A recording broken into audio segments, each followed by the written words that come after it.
যারা আছেন একটু ঠিক করে নিন না, বসে বলুন হয়তো ঠিক হয়েছে, বসে বলুন ভাই। আপনাদের 26 সালে ও আইএসএফ কোথায় গিয়ে সরকারি মানুষের বন্ধুরা আছে বলেই এত জনসমর্থন।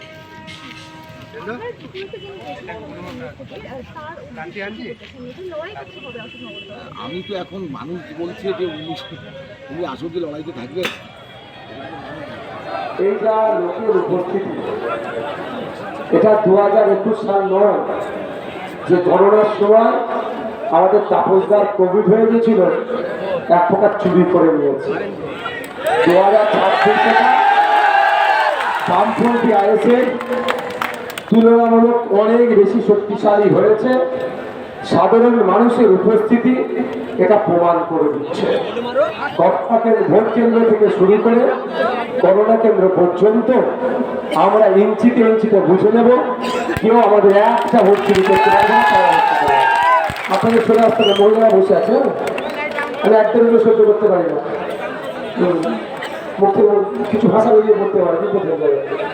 মহিলারা বসে বসে গায়ে বলতে পড়বেন, আমি একটাও সহ্য করতে পারি না। সব চলে আসুন। ভলেন্টিয়াররা ঘাস খাচ্ছেন ওখানে, মেয়েদের ওখানে বসে আছে ওখানে।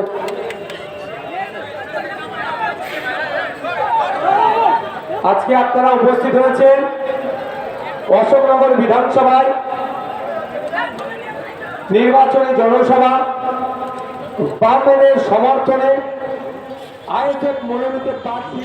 একটা বিরাট ব্যাপার, সারা মানে অশোকনগরে 8টা পঞ্চায়েত এবং পৌরসভায় জল নিষ্কাশনীর ব্যবস্থাটা বেহাল অবস্থা দেখে। তার প্রধান কারণ হচ্ছে বিদ্যাধরী খালটা পরিপূর্ণতা লাভ করে। বিদ্যাধরী খালের পাশ দিয়ে গেছে অশোকনগর বিধানসভা। এই বিদ্যাধরী খালটা সংস্কার করলে এই জল নিষ্কাশনের ব্যবস্থাটা সেইটা নজর হবে আমার প্রথম। এবং ওখান থেকে যানজট কমানোর জন্য জলযান তৈরি করে অন্তত রাজারহাট নিউটাউনের সাথে যোগাযোগ করা যায়, তার দিকে আমি মনে করি। তাহলে শিক্ষা, স্বাস্থ্য, কর্মসংস্থান এবং এলাকার সার্বিক যে উন্নয়ন মানুষকে নিয়ে করবে। আর এমএলএ ভাতা আমি নেব পরিষ্কার করে বলি, আমি ব্যাংকে চাকরি করতাম, চাকরি করে চাকরি ছেড়ে আমি রাজনীতি দেশ সেবা করি। তাহলে সে এমএলএ তো আমি চাকরি করতে যাচ্ছি না, আমি তো দেশ সেবা করতে এমএলএ হচ্ছি। তাহলে ওখানে গিয়ে আমার মাইনেটা নেবো কেন? ওটা প্রত্যাখ্যান করবো এবং বিরোধিতা। আপনার এই ঘরের ছেলে সুখে দুঃখে যাকে ডাকলে আপনারা পান তাপস ব্যানার্জি মহাশয়ের সমর্থনে। বন্ধুগণ, আমার পূর্বেকার বক্তারা, বামপন্থী যারা আছেন এবং আইএসএফ এর নেতৃত্বরা যে বক্তব্য তথ্যভিত্তিক দিয়েছে, আমাকে আর নতুন করে কিছু বলতে লাগবে না মনে হয়। তারপরেও আমি গুটি কয়েক কথা বলবো।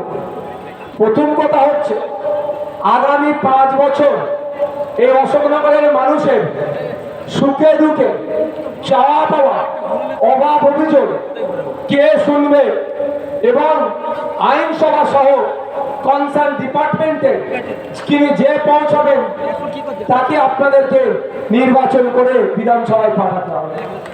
বিগত দিনে যিনি ছিলেন, ব্যক্তিগত আক্রমণ করতে আমি একদম পছন্দ করি না। তারপরেও মিডিয়ার মাধ্যমে, সোশ্যাল মিডিয়ার মাধ্যমে আপনারা দেখেছেন কোন একটা জায়গায় গিয়েছিলেন তিনি পানীয় জলের সমস্যা থাকার জন্য, কোন একটা সমস্যা থাকার জন্য তাকে যখন প্রশ্ন করেছে, তিনি বলেছেন তুমি আমাদেরকে ভোট দিওনি, অমুককে ভোট দিয়েছ, তার পরিষেবা ঠিক করে পাবে না। এটা একজন নির্বাচিত জনপ্রতিনিধির ভাষা হতে পারে না। আমরা যখন কন্টেস্ট করি তখন আমরা নির্দিষ্ট একটা দলের বা নির্দিষ্ট কিছু দলের সমর্থনে করি, কিন্তু যখন ভোটে জিতি, নির্বাচিত যখন হয়ে যায়, আমরা তখন আর নির্দিষ্ট কোনো দলের থাকি না, আপামার জনগণের হয়ে যায়। কিন্তু আমরা একজন ব্যর্থ লোককে, যে কাজের এক্সপার্ট না, তাকে জিতিয়ে বিধানসভায় পাঠানোর খেসারত আমাদেরকে বিগত 5 বছর ধরে দিতে হয়েছে। সেই ভুলটা আমরা আর করব না।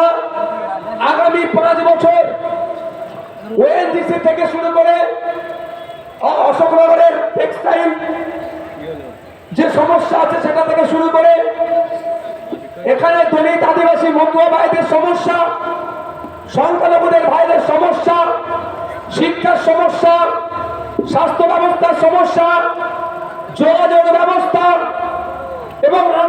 যে বিষয়গুলো আছে সেইগুলো আইনসভার মধ্যে তুলে ধরে রাখা তোলার জন্য আমরা এখানে বামেদের সমর্থনে আইএসএফ কিন্তু তার ইন্টারেস্টিং একটা কথা, উনি বারাসাতের একজন পুরোনো দিনের সিপিএমের কমরেড, সিপিএম পার্টি মেম্বার, তাকে জোর করে ধরে নিয়ে এসে তাকে এইখানে নির্যাতন করেছে।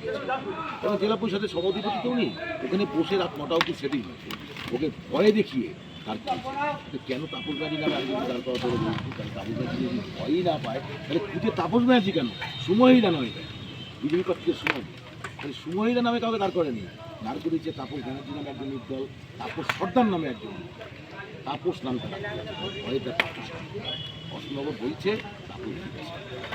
আরেকটা প্রশ্ন করবো, গতকালকে ভাঙড়ের ছিল নাম না করে আইএসএফকে বলছেন বিজেপির দালাল। আর উনি যে বিজেপির দালাল বলছে, অটল বিহারী বাজপেয়ী ওই অপারেশন টেবিলে বিজেপির জন্ম দিয়েছে, আমি বলছি শুরু করতে পারি, তার উত্তরটা দিয়েছেন এক ঠিক হচ্ছে। আপনি জেনে রাখবেন আমাদের চেয়ারম্যান নৌসাদ সিদ্দিকী বলেছেন, আমাদের পার্টিতেও আলোচনা হবে যে একটা পার্টির সিম্বল রিজার্ভ করতে গেলে 6% করতে হয়, আর তা নাহলে একটা ন্যাশনাল পার্টি রেকমেন্ডেশন। মমতা ব্যানার্জির বাড়িতে আপনাদের মনে নেই, আমার মনে আছে, মমতা ব্যানার্জির মার কাছে অটল বিহারী বাজপেয়ী, তখন মমতা ব্যানার্জি অটল বিহারী বাজপেয়ী বিজেপি গভর্নমেন্টের রেলমন্ত্রী, তিনি মালপোয়া খেতে এসেছিলেন। যেদিনকে মালপোয়াটা খেয়েছেন সেই দিন সন্ধ্যেবেলায় ওনার এই প্রতীক ঘোষণা করেছেন, প্রতীকটা ঘোষণা করেছেন।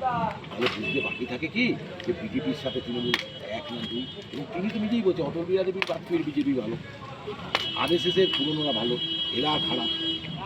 উনি যা বলছেন উনি তো বিজেপির পক্ষে কথা বলে, আইএসএফকে বলে লাভটা কি বিজেপির, কারণ আইএসএফ বিজেপি হবে কেন, ওনার কি ব্যাখ্যা উনি বলুন। আমি যদি বলি উনি উনি যে হিসাবে উনি বলছেন, উনি রেড রোডে ওনাকে নামাজ পড়ার সময়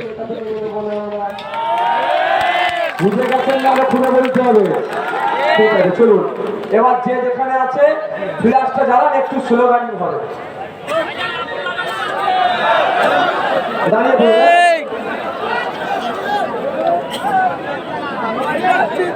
এই আমাকে যখন এসছিল ঠেলা হলে তখন একটা ফোন করে গিয়েছে যে পিছনে এখানে এসছে না, চলো পিছিয়ে হাঁটা, পিছিয়ে হাঁটা, পিছিয়ে হাঁটা, পিছিয়ে হাঁটা, চলো মিডিয়ার লোক চলো সব পিছনে বসে পড়ে। ওপরে গেটে, এখানে গেটের মুখটাতে যে গেট দিয়ে স্কুল আজ ঢুকে ওখানে লাইট জ্বলছে না কেন? না এখনো বাকি আছে, এখনো বাকি আছে ফ্ল্যাশ জ্বালাতে। উপরে যারা আছে এখনো ফ্ল্যাশ, মায়েরা মায়েরা ফ্ল্যাশ, আরে মোবাইলের এই লাইটটা বলে পিছন দিকে লাইটটা অন করো, অন করো, অন করো। আচ্ছা এবার হালুদিনগুলো বন্ধ করে দাও।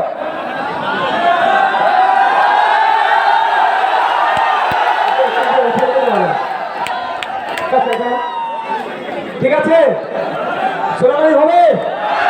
1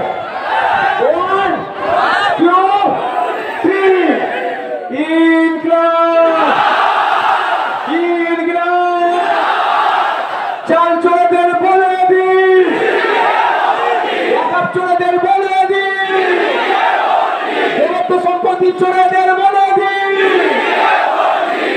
সার্টিফিকেট চোরদের বলে দিন, ধনীদের অধিকার হরণকারীদের বলে দিন, আদিবাসীদের অধিকার হরণকারীদের বলে দিন, মমতাকে বলে দিন, টিএমসিকে বলে দিন, শুভেন্দু অধিকারীকে বলে দিন, বিজেপিকে বলে দিন, সাম্প্রদায়িক শক্তিকে বলে দিন।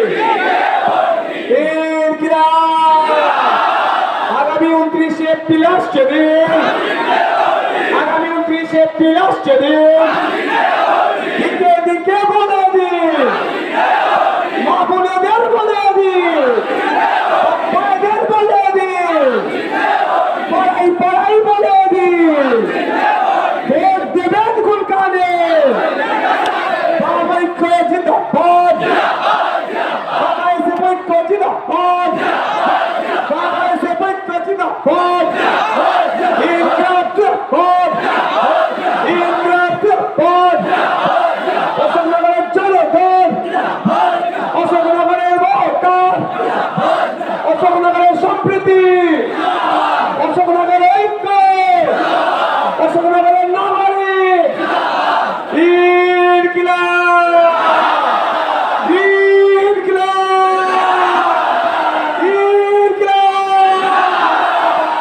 ধন্যবাদ ভাইয়া।